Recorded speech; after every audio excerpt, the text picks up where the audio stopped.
Hello my dear student, good morning. आप सभी को आपके अपने channel BK sir online classes में आप सभी का स्वागत है। मैं आप सभी के बीच बिहार बोर्ड क्लास 10th जो भी स्टूडेंट 2024 में एग्ज़ाम देंगे बिहार बोर्ड के, उनके लिए मैं बायोलॉजी सेशन लेके आया। जीव विज्ञान चैप्टर 7 का अनुवांशिकता एवं जैव विकास। क्या है चैप्टर का नाम? अनुवांशिकता एवं जैव विकास। जितने क्वेश्चन सारे इंपॉर्टेंट क्वेश्चन कराएंगे एक क्लास में, सब क्लास एक ही क्लास में सारा ख़त्म कर देंगे। तो चलिए सेशन पे यदि नए हैं तो चैनल को सब्सक्राइब कर लीजिए और चैनल पर अंत तक बने रहेंगे। एक बार जोर शोर से चैनल को सेशन करेंगे। खजाना तो अंदर है। क्या है? खजाना तो अंदर है। देखिए क्या है, आ रहा हूँ वापिस, आ रहा हूँ वापिस, पूरी मेहनत कर लो। आ रहा हूँ वापिस, पूरी मेहनत कर लो, जीत तो मेरी ही होगी, जीत तो मेरी ही होगी, चाहे लिख के ले लो। क्या हो? देखिए फिर से मैं आ रहा हूँ वापिस, पूरी मेहनत कर लो, जीत तो मेरी ही होगी, चाहे लिख के ले लो। तो आप लोग को जीतना है 95% लाना है, 450 से प्लस नंबर लाना है। तो चलिए सेशन पे अंत तक बने रहेंगे। तो चलिए मैं सेशन स्टार्ट करता हूँ। जीव विज्ञान बायोलॉजी अनुवांशिकता एवं जैव विकास। क्या चैप्टर का? अनुवांशिकता एवं जैव विकास। तो अनुवांशिकता से आप क्या समझते हैं? देखिए क्वेश्चन क्या है, अनुवांशिकता से आप क्या समझते हैं?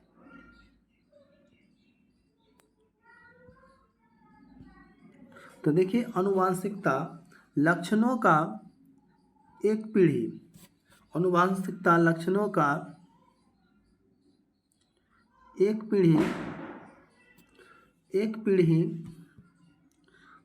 कोष्ठ माता पिता जनक दूसरी पीढ़ी संतान में स्थानांतरित होना अनुवांशिकता कहलाता है। माता पिता या जनक से दूसरी पीढ़ी संतान में स्थानांतरित अनुवांशिकता। अनुवांशिकता के कारण ही पीढ़ी दर पीढ़ी जीवों में समानता बनी रहती है।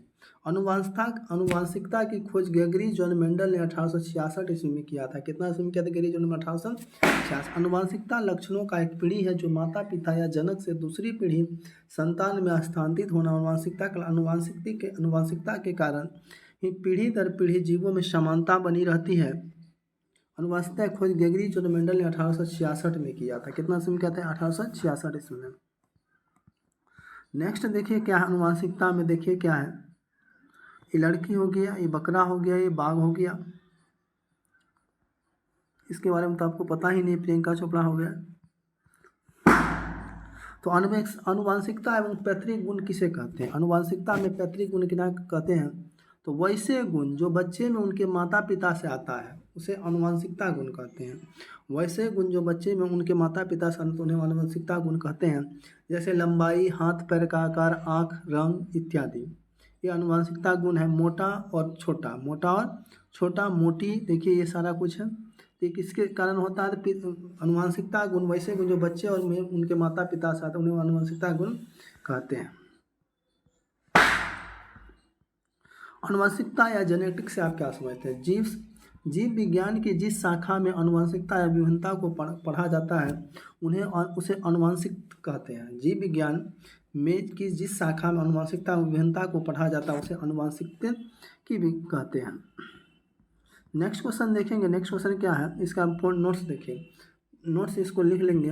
अनुवांशिक लक्षणों में जानकारी से हस्तांतरित में संनिहित में पहुंचने को अनुवांशिकता कहते हैं। अनुवांशिक लक्षणों के जनकों से संनिहित के पहुंचने को अनुवांशिकता कहते हैं। विज्ञान की वह शाखा जिसके अंतर्गत अनुवांशिकी लक्षणों एवं उनकी वंशागतिक का अध्ययन किया जाता है उसे अनुवांशिकी कहलाता है। क्या कहलाता है? वो अनुवांशिकी कहलाता है।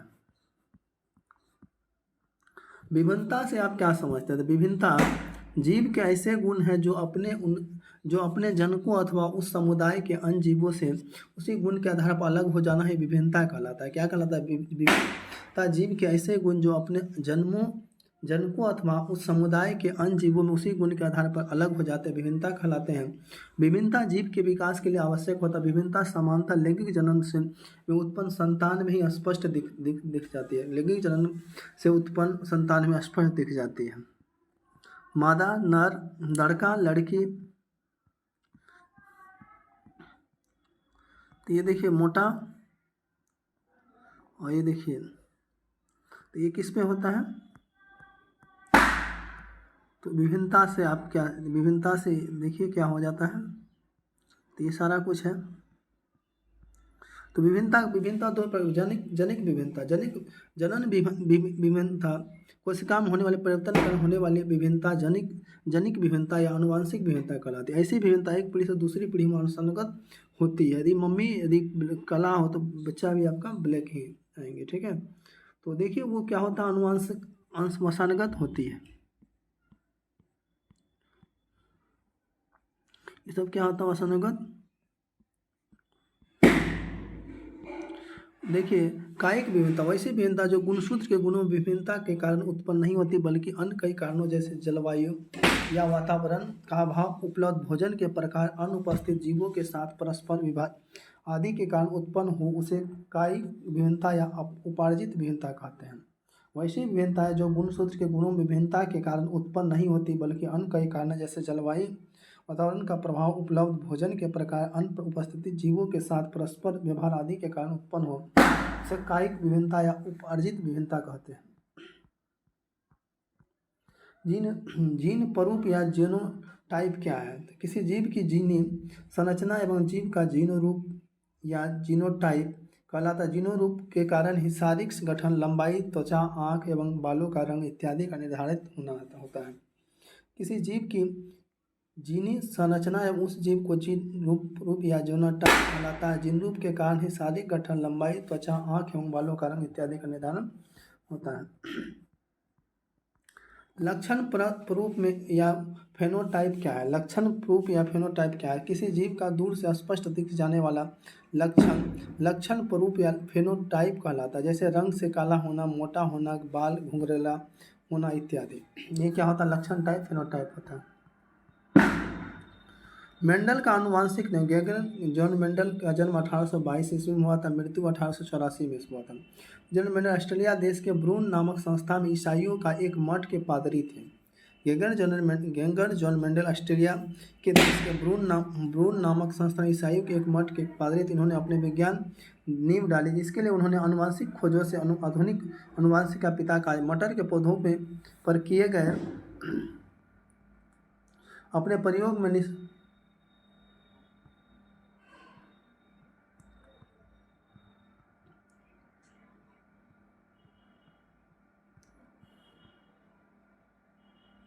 मटर के पौधों में किए गए अपने प्रयोग निष्कर्षों को उन्होंने 1866 ईस्वी में annual recording of the nature history of Brunn में प्रकाशित किया, परंतु वैज्ञानिक जगत में 34 वर्षों तक इस पर ध्यान नहीं दिया। 34 वर्ष तक इस पर ध्यान नहीं दिया। उनकी मृत्यु के पश्चात 1900 ईस्वी में इसका प्रयोग के निष्कर्ष को वैज्ञानिक द्वारा मान्यता दी गई। आनुवंशिकता का सिद्धांत गेगरे जॉन मेंडल ने दिया था। इस सिद्धांत को देने के लिए 7 जोड़ी भिन्न भिन्न गुण वाले साधारण मटर के पौधे को चुना था।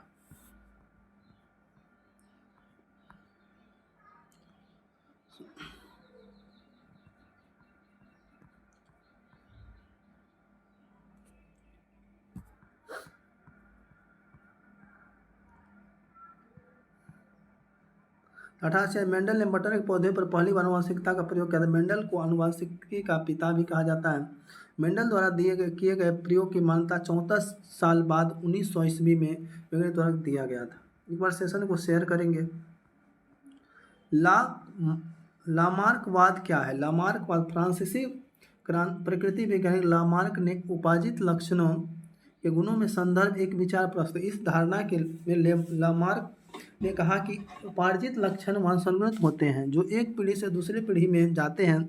लामार्कवाद के बाद कई वैज्ञानिकों ने जोरदार खंडन किया। उन वैज्ञानिकों के अनुसार उपार्जित लक्षण वंशानुगत नहीं होते। उसकी पुष्टि के लिए जर्मन वैज्ञानिक वाइस सामान्य 21 पीढ़ियों तक चूहे की पूंछ काटकर यह सिद्ध किया कि कटे पूंछ वाले चूहे को संतानने में हर पीढ़ी में पूंछ वर्तमान रह जाता है। 21 पीढ़ियों तक चूहे की पूंछ काटकर यह सिद्ध किया कि कटे पूंछ वाले चूहे की संतानों में हर पीढ़ी में पूंछ वर्तमान रह जाता है। डार्विनवाद क्या था? डार्विनवाद चार्ल्स रॉबर्ट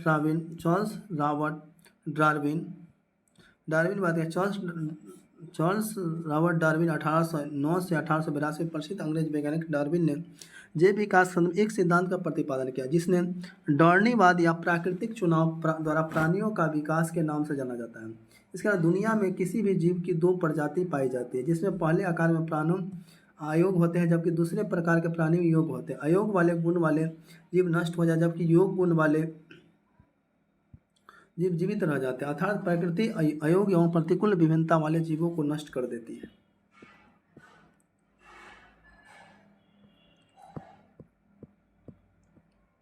पृथ्वी पर जीवों की उत्पत्ति डार्विन एवं मिलकर के अनुसार पहले पृथ्वी गर्म गोले के रूप में जन्मी। पृथ्वी धीरे धीरे ठंडी हुई, तब इसका वातावरण बना।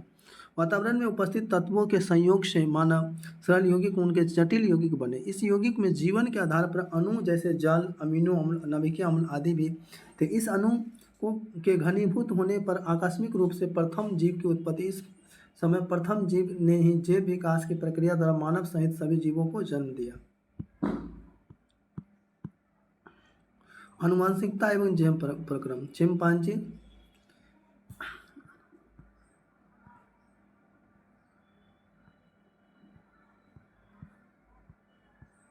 जैव विकास जाति उद्भावन क्या है? एक जाति के जीव में जैव विकास में हुए परिवर्तन के कारण कई नई जातियों के जीवों के बनने के जाति उद्दीवन कहते हैं। जाति उद्दीवन के चार कारण। एक ही जाति के जीवों में परिवर्तनशील वातावरण में रहने के लिए अपने शरीर के लक्षणों में कुछ परिवर्तन लाना। एक ही जाति की समष्टियों के भौतिक रूप में विलग होना। एक ही जाति की समष्टियों में आनुवंशिक विचलन। एक ही जाति के जीवों में आए शारीरिक परिवर्तन में अगली संतान में जाने के लिए प्राकृतिक चयन। इसका क्या होता है? प्राकृतिक चयन। देखिए बेटा का समजात अंग किसे कहते हैं? जीवों के शरीर के ऐसे अंग जो उत्पत्ति एवं संरचना के आधार पर परस्पर समान होते हैं। समजात जीवों के शरीर में ऐसे अंग जो उत्पत्ति एवं संरचना के आधार पर समान होते हैं लेकिन कार्यों में भिन्न होते हैं, समजात अंग कहलाते हैं। उदाहरण मनुष्य के हाथ चमगादड़, पक्षियों के पंख, मगरमच्छ, छिपकली एवं घोड़े के अग्रपाद आदि समजात अंग है। घोड़े के अग्रपाद आदि समजात अंग है। समजात अंग देखिए ये सारा कुछ है। चिंपांजी, मनुष्य, सील, सिंह, चमगादड़।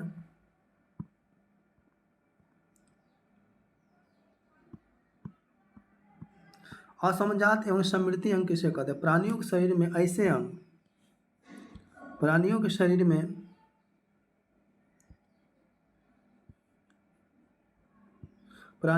में ऐसे अंग जो उत्पत्ति एवं संरचना से भिन्न होते हैं या समरूप लेकिन कार्य एवं समान होते हैं, समजात अंग कहलाते हैं। जैसे तितली तथा पक्षी का पंख उड़ने तथा कार्य करते हैं परंतु उनकी मूल संरचना अलग अलग होती है। रेडियो कार्बन काल निर्धारण से आप क्या समझते हैं? रेडियो कार्बन काल निर्धारण से आप क्या समझते हैं? यह जीवाश्म की आयु ज्ञात करने की एक वैज्ञानिक विधि। इस विधि के द्वारा पुरानी से पुरानी वस्तु की आयु ज्ञात की जा सकती है। इस विधि के द्वारा पुरानी से पुरानी वस्तु की आयु ज्ञात की जा सकती है। जीवाश्म एवं जीवाश्म विज्ञान। जीवाश्म विलुप्त जीवों के अवशेष चिन्ह जो पृथ्वी के चट्टानों के अंदर पाए जाते हैं जीवाश्म कहलाते हैं। जीवाश्म का अध्ययन जीवाश्म विज्ञान कहलाता है। जीवाश्म का अध्ययन क्या कहलाता है? जीवाश्म विज्ञान कहलाता है। हम यह कैसे मान जाते हैं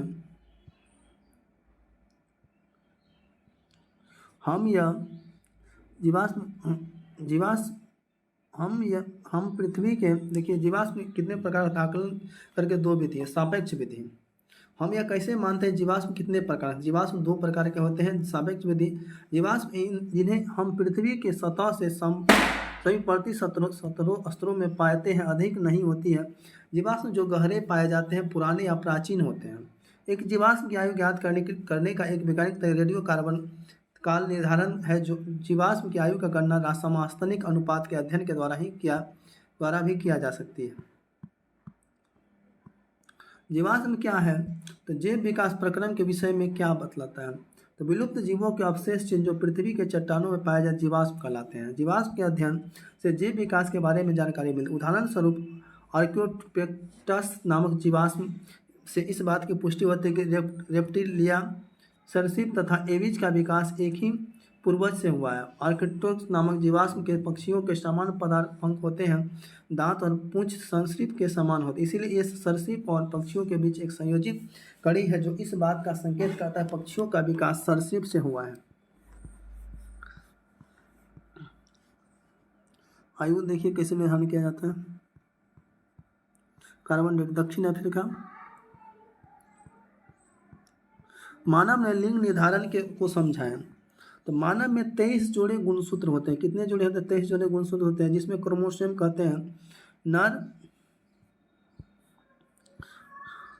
नर में XY और मादा में XX होते हैं। टोटल कितने होते हैं? 46 होते हैं। 22 जोड़े क्रोमोसोम एक जैसे होते हैं, जिसमें ऑटोसोम कहते हैं। 23वां जोड़ा भिन्न आकार का होता है, जिसे लिंक क्रोमोसोम कहते हैं। यह दो प्रकार के होते हैं, एक्स और वाई। एक्स क्रोमोसोम लंबा और छड़ के आकार का होता है। वाई क्रोमोसोम अपेक्षा बहुत छोटा आकार का होता है। और नर में एक्स और वाई दोनों लिंक क्रोमोसोम मौजूद होते हैं, और मादा में वाई क्रोमोसोम नहीं होता है। इसके स्थान पर एक और एक्स क्रोमोसोम होता है, अर्थात मादा में दो X chromosome link chromosome Y chromosome ही मनुष्य में लिंग निर्धारण के लिए उत्तरदायी होते हैं। यदि नर का एक्स मादा के एक्स से संयोग करता है तो संतान लड़की, और यदि नर का वाई मादा का एक्स से संयोग करता है तो संतान लड़का होता है लड़का होते हैं ये एक्स और अतः बच्चे का लिंग पूर्णतः उसके पिता पर निर्भर करता है। बच्चे का लिंग किस पर पिता पर निर्भर करता है। मादा अंडाणु देखिए XX होता है, नर में XY होता है। शुक्रवाणु तो देखिए एक्स यदि रहेगा तो मादा लड़की होगा, और यदि एक्स रहेगा तो XY होगा तो नर लड़का होगा। एक्स यदि रहेगा XY यदि नर तो शुक्राणु क्या हो जाएगा? एक्स होगा, युग्म Y होगा, तो एक्स मादा होगा, लड़की होगा, XY होगा तो लड़का होगा। तो मानव में 23 जोड़े गुणसूत्र और 46 गुणसूत्र पाए जाते हैं। पुरुष में XY लिंग गुणसूत्र क्रोमोसोम पाया जाता है, जबकि स्त्री में XX क्रोमोसोम पाया जाता है। नर मादा दोनों में 22 जोड़े गुणसूत्र समान होते हैं, जिन्हें ऑटोसोम कहते हैं। बच्चों का लिंग उनके पिता पर निर्भर करता है, न कि माता पर। लिंग का पूर्ण जोड़ XX स्त्री में पाया जाता है। मेंडल को आनुवंशिक का जनक कहा जाता है। मेंडल का प्रथम पृथक का नियम कहलाता है। प्रथम नियम पृथक का नियम। मेंडल ने आनुवंशिक के गुणों को दर्शाने के लिए 7 जोड़े विभिन्न गुणों वाले साधारण मटर के पौधे को चुना था। मेंडल ने शुद्ध लंबे मोटे अशुद्ध लंबे मोटे का शुद्ध बौने बर्तन को दर्शाया था। गेमेट शुद्धता का सिद्धांत मेंडल ने दिया था। आनुवंशिक शब्द की खोज DH ने मॉर्गन ने दिया था। जीएनिक शब्द की खोज वाटसन ने किया था। डार्विन ने किया। उपार्जित वर्ग का सिद्धांत लेमार्क ने किया। The origin of species Charles Darwin philosophy पुस्तक के लेखक लेमार्क है। मेंडल क्या कहता है? लक्ष्य प्राणी अनुपात फिनोटाइप का 3:1 है। जीनोरूप अनुपात जीनोटाइप का 1:2:1 है। लक्ष्मीप्रद ये हो जाएगा 9:3 3:4। जीनो 1:2 2:4 1:2। कमेंट शेयर करिए, कमेंट शेयर जितना हो सके करें। आपके बीच देखिए कितने अच्छे अच्छे सेशन लेके आ रहा हूँ। चलिए मिलते हैं फिर नेक्स्ट वीडियो में।